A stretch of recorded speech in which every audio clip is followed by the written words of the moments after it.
Hi friends, welcome to our channel. ఈ రోజు recipe వచ్చేసి రాగి రొట్టె చేస్తున్నాను బ్రేక్ఫాస్ట్ లోకి. మా అందరికి చాలా ఇష్టం అండి, నాకైతే చాలా ఇష్టం అన్నమాట. సో నేను రెగ్యులర్ గా తింటూ ఉంటాను. మా పిల్లలు కూడా చాలా ఇష్టంగా అలవాటు పడ్డారు. ఫస్ట్ అయితే 2 కప్పుల రాగి పిండి తీసుకున్నాను. ఇందులో ఆల్రెడీ నేను ఆనియన్స్, పచ్చిమిర్చి కట్ చేసి పెట్టుకున్నాను. ఇలా సన్నగా కట్ చేసి పెట్టుకోవాలి. అలాగే కరివేపాకు, కొత్తిమీర వాటర్లో వేసి క్లీన్ చేయడానికి రెడీగా పెట్టుకున్నాను. తర్వాత క్యారెట్ తురిమి పెట్టేసుకున్నాను. ఇందులోనే చిటికెడు పసుపు వేసుకోవాలి,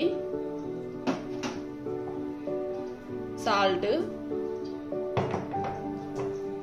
వైట్ జీలకర్ర, బ్లాక్ జీలకర్ర వేస్తున్నానండి. ఇది చాలా బాగుంటుంది అన్నమాట రొట్టెలో వేసుకుంటే. ఇప్పుడు 1 by 1 అన్ని రాగి పిండిలో కలిపేసుకుందామండి. సో ఈ రొట్టెకు ఆనియన్స్ ఎక్కువ ఉంటే టేస్ట్ చాలా బాగుంటుంది. ఇప్పుడు ఫస్ట్ అయితే ఆనియన్స్ అలాగే పచ్చిమిర్చి వేసేస్తున్నాను.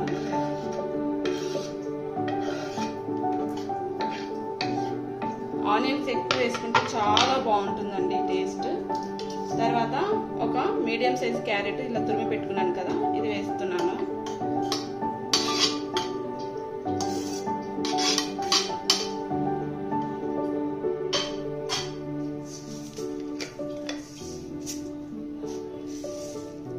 ఇది నల్ల జీలకర్ర అండి, చాలా బాగుంటుంది టేస్ట్. 1 టేబుల్ స్పూన్ వరకు వేసాను. సరిపడా సాల్ట్ వేస్తున్నాను.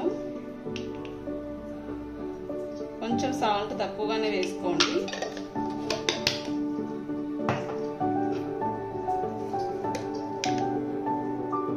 చిటికెడంతా పసుపు వేస్తున్నాను.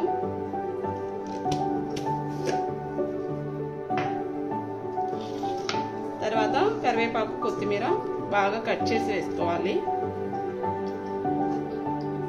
కరివేపాకు కట్ చేయడం వల్ల ఆ ఫ్లేవర్స్ అనేది రొట్టెకి చాలా బాగా తెలుస్తాయండి. మనం తింటున్నప్పుడు కరివేపాకు ఫ్లేవర్ చాలా బాగుంటుంది. అందుకోసమే నేను కరివేపాకు, కొత్తిమీర 2 ఒకేసారి ఇలా కట్ చేసి వేస్తాను అన్నమాట. చాలా సన్నగా కట్ చేసుకుంటే టేస్ట్ చాలా బాగుంటుంది.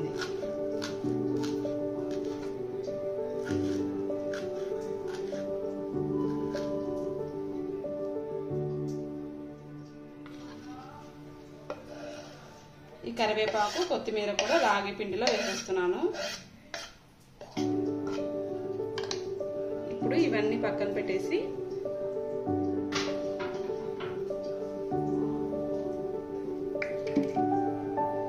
ఫస్ట్ ఇది రాగి పిండిలో కలిసేలాగా కలుపుకోవాలి. తర్వాత కొంచెం కొంచెం వాటర్ వేసుకుంటూ తర్వాత కొంచెం కొంచెం వాటర్ వేసుకుంటూ కలుపుకోవాలి.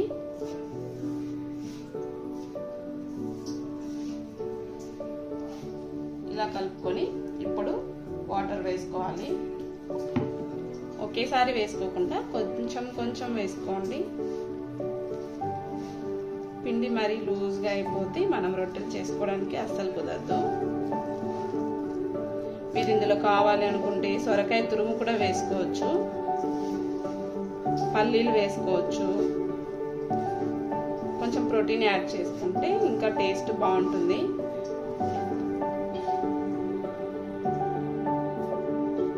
పచ్చి పల్లీలు మిక్సీలో వేసేసి కొంచెం కచ్చాపచ్చాగా మిక్సీ పట్టుకోవాలండి. మనకు పల్లీలు తింటున్నప్పుడు తగులుతూ ఉండాలన్నమాట. అలా చేసుకుంటే బాగుంటుంది, పొడి కాకుండా వేసుకోవాలి. నాకైతే ఈ రొట్టెలు చాలా ఇష్టం అండి, టేస్ట్ చాలా బాగుంటాయి. కొంచెం వాటర్ వేసుకోవాలి. ఇదంతా ముద్దలాగా రావాలన్నమాట. మనకు రొట్టెలు చేసుకోవడానికి వీలుగా ఉండాలి.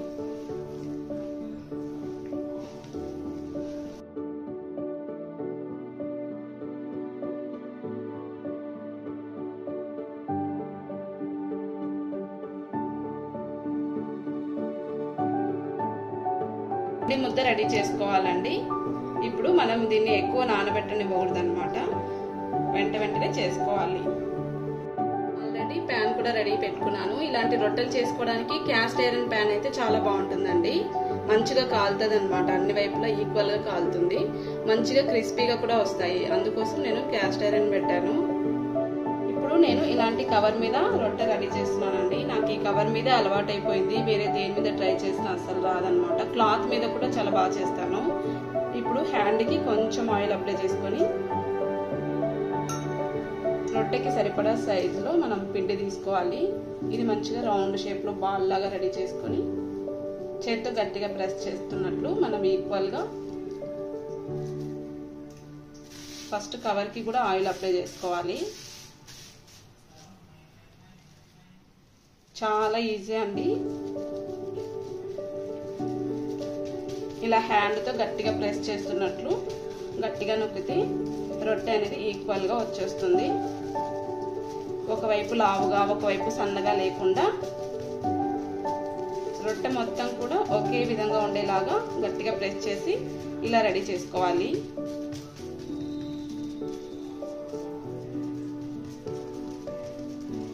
సన్నగా ఉంటే రొట్టె మనకు క్రిస్పీగా వస్తుంది. మనం మందంగా చేసుకుంటే మాత్రం సాఫ్ట్గా ఉంటుందండి. నాకైతే ఇలాంటి రొట్టెలు క్రిస్పీగా ఉండడమే చాలా ఇష్టము.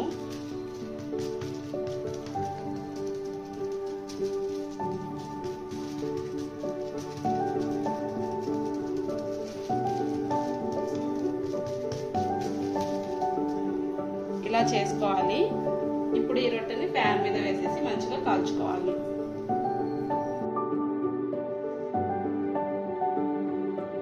ఆల్రెడీ ప్యాన్ కూడా బాగా వేడిగా ఉందండి. కొంచెం ఆయిల్ వేసాను. ఆయిల్ వేసి మొత్తం కూడా ఇలా ఈవెన్గా స్ప్రెడ్ చేసుకోవాలి. మనకు రొట్టె కాలడానికి చాలా బాగుంటుంది అనమాట. సో ఇప్పుడు మంట సిమ్లో పెట్టేసుకొని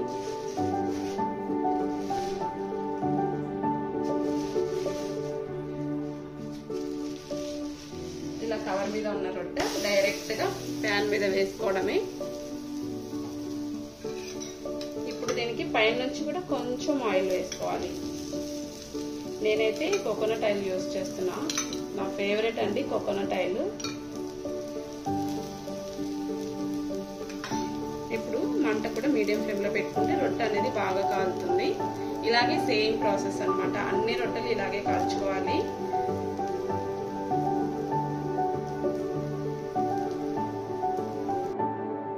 ఒకవైపు కాలిన తర్వాత మరో వైపుకి టర్న్ చేసుకొని రెండు వైపులా క్రిస్పీగా వచ్చేంత వరకు కాల్చుకుంటే రొట్టెలు రెడీ అయిపోతాయి. మీకు ఎంతమందికి ఇష్టం అండి ఇలాంటి రొట్టెలు? కామెంట్ చేయండి.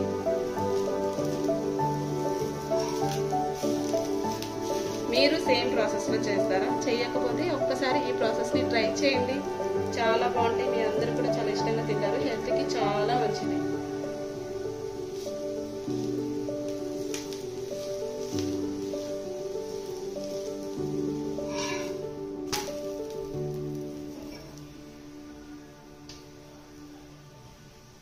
చూస్తున్నారు కదా ఆనియన్స్ ఎంత బాగున్నాయో. సో ఈ రొట్టెలు అందుకేనండి ఆనియన్స్ ఎక్కువ వేస్తే మనం తింటున్నప్పుడు కూడా టేస్ట్ చాలా బాగుంటుంది. నేనైతే ఎక్కువ వేసుకుంటాను.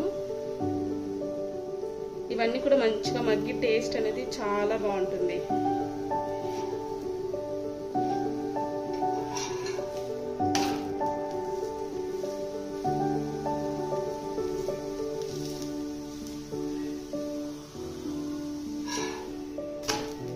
అంతేనండి, రొట్టె మంచిగా కాలిపోయింది. ఇప్పుడు 1 by 1 మిగతా పిండి అంతా కూడా సేమ్ ప్రాసెస్లో రొట్టెలు కాల్చేసుకుందాం. అంతేనండి, సింపుల్గా చేసుకునే రాగి రొట్టెలు రెడీ. చాలా టేస్టీగా ఉంటాయి. మీరు కూడా తప్పకుండా ఈ ప్రాసెస్లో ట్రై చేసి చూడండి. మీ అందరికీ కూడా చాలా బాగా నచ్చుతాయి. సేమ్ ప్రాసెస్లో ట్రై చేసి చూడండి. మరో మంచి రెసిపీతో మళ్ళీ మీ ముందుకు వస్తాను. అప్పటి వరకు బాయ్. సింపుల్గా చేసుకునే రాగి రొట్టె అండి, చాలా బాగుంటుంది. మీరు ఇది ఇలా డైరెక్ట్గా అయినా తినచ్చు, ఏదైనా చట్నీతో అయినా సర్వ్ చేసుకోవచ్చు. చూడండి, ఆనియన్స్ ఎక్కువ ఉంటే టేస్ట్ అదిరిపోతుంది అనమాట. ఒక్కసారి ఇలా ట్రై చేయండి.